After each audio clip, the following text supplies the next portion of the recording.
it should be all fine. I just find it odd, just because we've gone through this before, I just find it odd when the 239 that the state didn't come in with the entrance off of 209 into the property. Usually they have a little something to say about that, but you see nothing on that, correct?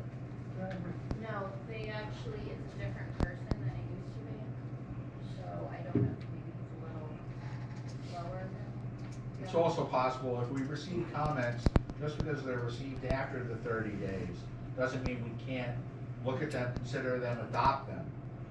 The difference is, the distinction is that if we were to take action within the first 30 days, and then they were to come back with comments that were contrary to what we had done, we would have to address that. That's why we always wait the 30 days to see if there are comments.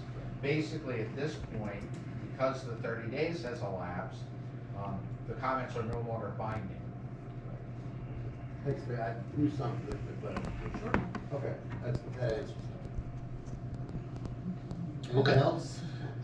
Not on this project. I think we were, and I want to speak with a lot of caution with Glenn's, blessing here. You remember we had scheduled to have our little, Glenn, yeah, Sorry. and perhaps we should, we were originally scheduled to talk tonight about the sort of the small solar projects or the small container projects. There's nothing major. Yeah. There's nothing to discuss. I understand. At this point, it's not permitted. Okay.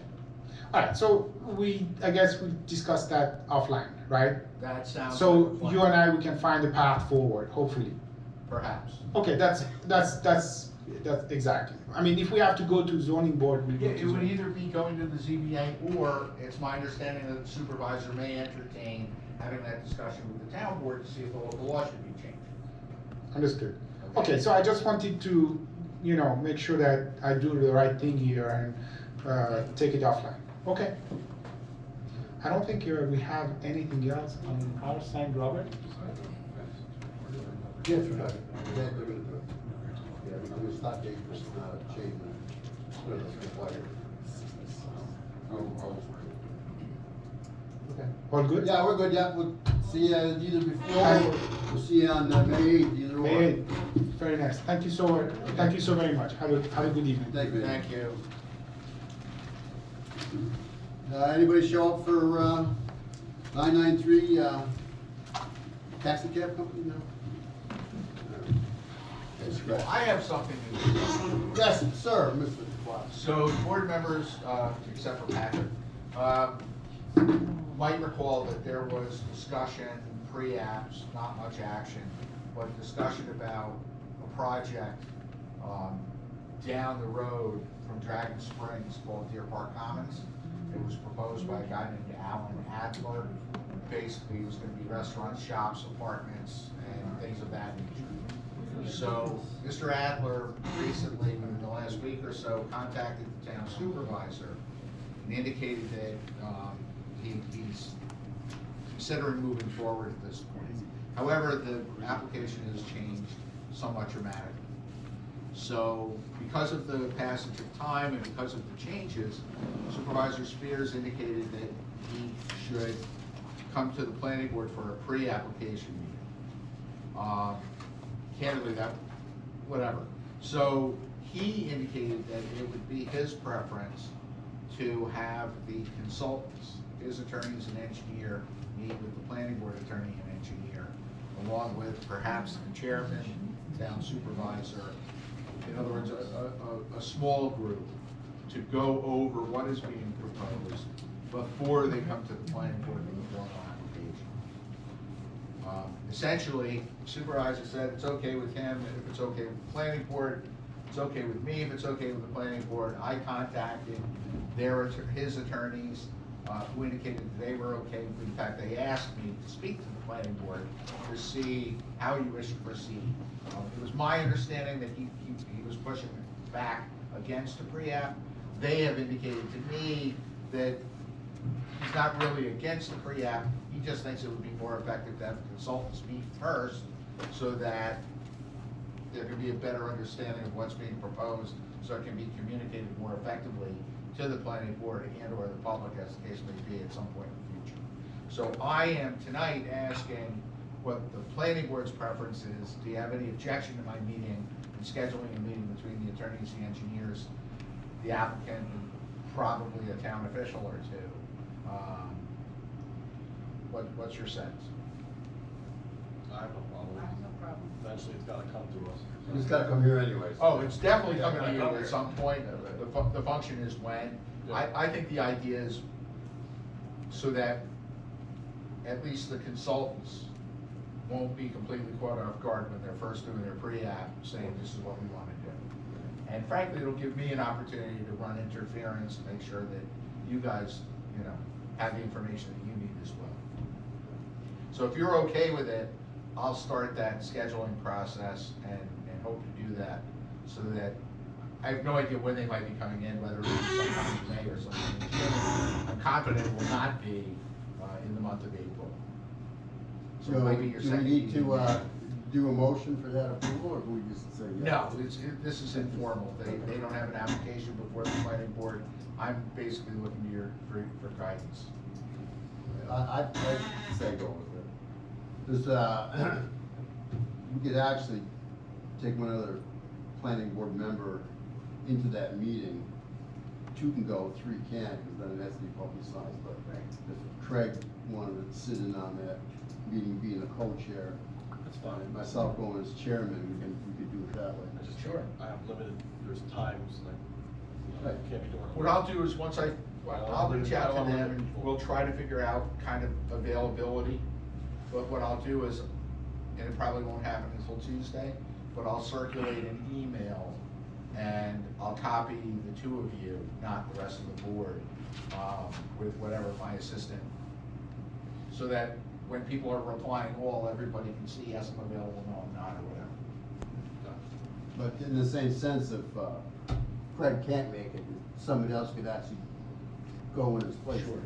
Sure, so. I think If at I that put the juncture. schedule and someone can make it, there's still 2 members can go, for Yeah. myself and 1 other member, I should say. My thought process would be that we initially, when we're doing the scheduling, we do it with Bob and Craig. Okay. And if there's a total of 6 people that are gonna be meeting, 5 of them are available on a day and Craig can't make it, then we'll look to another planning board member to see who can come in. I agree. Okay? Yeah. All right, so then I'll try to get that set up. Okay, sounds exciting. Or scary.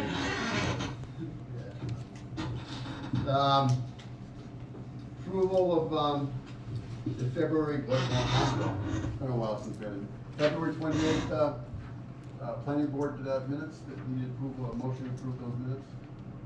I'll make a motion. Second. All in favor? Yes. Yes. And yes. That's the last thing on our agenda. Anything else good for the cause from the town board? If I can, Glenn, could you just give us a little information, what's hyphenated tax parcel? So basically what it does is it enables the property owner to have different tax bills assessed to different portions of their property without doing a formal subdivision. It's gotta be approved by the county, it's gotta be approved by the assessor. So it's Either of a them. survey, but it's not different section block and lot, Well, it would be the same section, same Block. same everything. block. The lot would be slightly different. It would be lot 1-1, lot 1-2, Yeah. lot 1-3. But they still have to be subdivided, so, not subdivided, but Surveyed. surveyed. Yes, well, we'd have to know How which, many acres? how many acres it is and what's on them, so, Yeah, yes. those last numbers, it was 19, it'd be 19.1 to 19.2. Those last 2 numbers on that lot and all that, those would change for the different lots. That's on a typical subdivision too. They're Correct, saying that, absolutely, so- yes. Yeah. Right, but on a subdivision, if you do a subdivision, you generally end up with -1, -2, not 1.1. Sometimes you do, sometimes when you've got a parent parcel that gets divided, gets set up, it's, 5-10-1. And then when it gets subdivided, you might get 5-10-1 and 5-10-1.2, depending on whether there's already a lot number 2. So there are some circumstances where you get that, even with a formal subdivision, where you'll have, like, the beginning number is the same, but then it'll be point something. Again, that's a county, like, the county sets that up through the tax department. That'd be great if it works. But the main difference is you cannot sell that. Yeah, Right. with the hyphenated, you can't sell one of them. The lot still remains a lot. So Glenn, that does not affect assessed value as far as the county is concerned? How do they allocate, or what do they do? Well, yeah, they would allocate, frankly, I imagine that the total assessed value, but for the improvement, would remain the same, because it can only be sold as a whole. Whereas with a subdivision, if you have a 10-acre lot, now you have 2 5-acre lots, the assessed value of the 2 5 acres is probably higher than the 10 acre. Because there are different potential uses. The land value. So I don't have the expertise to tell you that with a hyphenated, the assessed value will change. Do you know who does it, the town or the county? The assessor, reviewing the assessor? The assessor, The assessor, so that would be the Yep. town decision. correct. Yeah. The idea with any solar project is that the value of the dirt, the land, doesn't change. And so the tax on that remains a tax on that. The pilot that they're required to enter into really only affects the value of the improvement, so the solar panels and the infrastructure. And that's what's spread out over the period of time at a reduced rate.